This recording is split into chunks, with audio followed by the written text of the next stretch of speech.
vous avez trouvé une nouvelle solution, Raphaël. Oui, quand on est une femme, ça peut arriver, c'est vrai, de rentrer tard le soir et de vouloir prendre une voiture avec chauffeur, un VTC.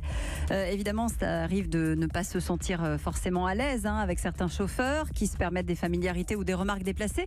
Elisabeth Assayag, il y a des entrepreneurs français qui ont trouvé la solution et ça s'appelle Colette. Et oui, et Colette démarre aujourd'hui. Colette, K-O-L-E-2-T. C'est un nouveau service de VTC qui est pour l'instant donc lancé dans l'ouest de Paris, dans 3 villes autour de la capitale. Des voitures dédiées aux femmes, exclusivement et conduites par des chauffeurs femmes, avec des tarifs proches de ceux pratiqués par les Uber ou chauffeurs privés. Et donc Valérie Furcage, la cofondatrice de Colette, est avec nous. Bonjour Valérie, Bonjour. Merci d'être là dans le studio d'Europe 1. Vous-même, quand vous réservez une voiture, vous préférez que la conductrice soit une femme ?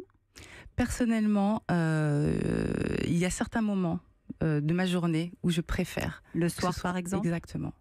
C'est un sentiment qui est partagé avec d'autres personnes autour de moi.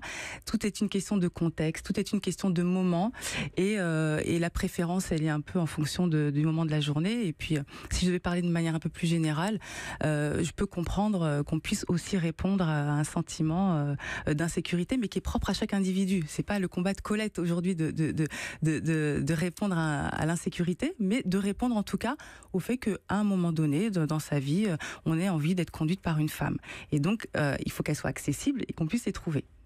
Mais de là à monter une entreprise, c'est que j'imagine que vous avez étudié la question. C'est pas juste un sentiment ou une sensation de je me sens pas très bien quand j'ai un chauffeur homme.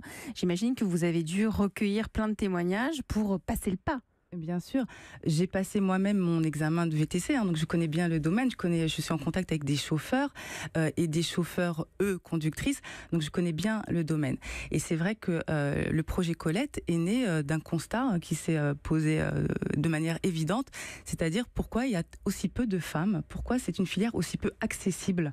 Nous sommes 5% de la profession. Pourquoi ? Ça tient à des conditions de travail. Il n'y a pas de dispositif aujourd'hui qui permettent aux conductrices de travailler dans des conditions, notamment sur les créneaux les plus rémunérateurs, les créneaux du soir, de pouvoir investir ces créneaux pour pouvoir rentabiliser son affaire. Et pour celles qui, donc ça c'est pour celles qui sont déjà sur la route, et puis celles qui seraient intéressées par le domaine, il y a une crainte évidente qui s'impose à elles quand on leur parle d'aller chercher des clients, etc. à certains moments. Le coach Thomas Huriez ? Oui, votre service répond à un vrai besoin, mais quelque part, je trouve ça triste qu'on ait besoin d'en arriver là. Mais c'est très chouette que vous soyez dans la solution. Je me demandais s'il y avait d'autres populations que les femmes qui pouvaient bénéficier de ce genre de service ou qui seraient adaptées. Je pense aux enfants, aux personnes âgées. Bien sûr. Alors Colette est dédiée aussi à la famille. Notamment, il faut savoir qu'une voiture qui n'est pas équipée d'un siège enfant vous refusera l'accès à sa voiture, et c'est évident pour des raisons de sécurité. Donc si vous êtes accompagné d'un jeune enfant, que le conducteur, que le chauffeur soit un homme ou une femme, il peut être amené à refuser tout simplement la course parce qu'il n'a pas de siège enfant. Et ça, c'est ce qu'on propose. On équipe progressivement nos chauffeurs pour pouvoir répondre à cette demande-là. Est-ce qu'un homme, par exemple, qui ne pourrait pas aller chez un Uber ou chauffeur privé parce qu'il n'y a pas de siège enfant, pourrait, même s'il est un homme, faire appel à vos services avec son enfant? Alors c'est marrant parce que c'est justement, j'ai eu un client, donc homme, au téléphone qui m'a posé cette question. On lui a dit on serait ravis de pouvoir répondre à votre demande, mais sachez que les conductrices sont aussi disponibles chez Uber et qu'elles auront en plus le siège enfant à leur disponibilité dans leur voiture. Donc vous pouvez les trouver aussi sur les autres plateformes avec le siège enfant, mais quand on passe par Colette, on aimerait pouvoir créer des conditions telles que on privilégie les femmes et les enfants. Voilà. Elisabeth ? Alors les conditions de travail, justement, maintenant, vu que ce sont des femmes qui travaillent, vous les avez changées, vous prélevez le même pourcentage que sur les autres plateformes comme Uber ou chauffeurs privés, ou vous les avez adaptées à votre population féminine? Alors il était absolument important de valoriser leur travail parce qu'elles sont peu nombreuses. Donc on a baissé de 10% les commissions.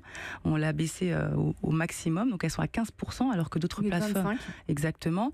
Les prix sont toujours aussi compétitifs, mais ils resteront au-dessus des autres plateformes autant que l'on peut, naturellement. Donc oui, la question a été de valoriser leur travail en adaptant les tarifs. Et donc le travail même de nuit, ce sera pareil? Majoré aussi, naturellement. Majoré pour que ça reste au-dessus de ce qui se pratique chez les autres. Colette, qui démarre donc aujourd'hui, c'est bien ça. Combien de villes? Paris pour l'instant? Pour le moment, ça sera Paris, ça sera déjà un bon test. Et peut-être plus tard dans d'autres grandes villes de France? Exactement. Merci beaucoup Valérie Furcage d'être venue Merci nous beaucoup. présenter ce tout nouveau service.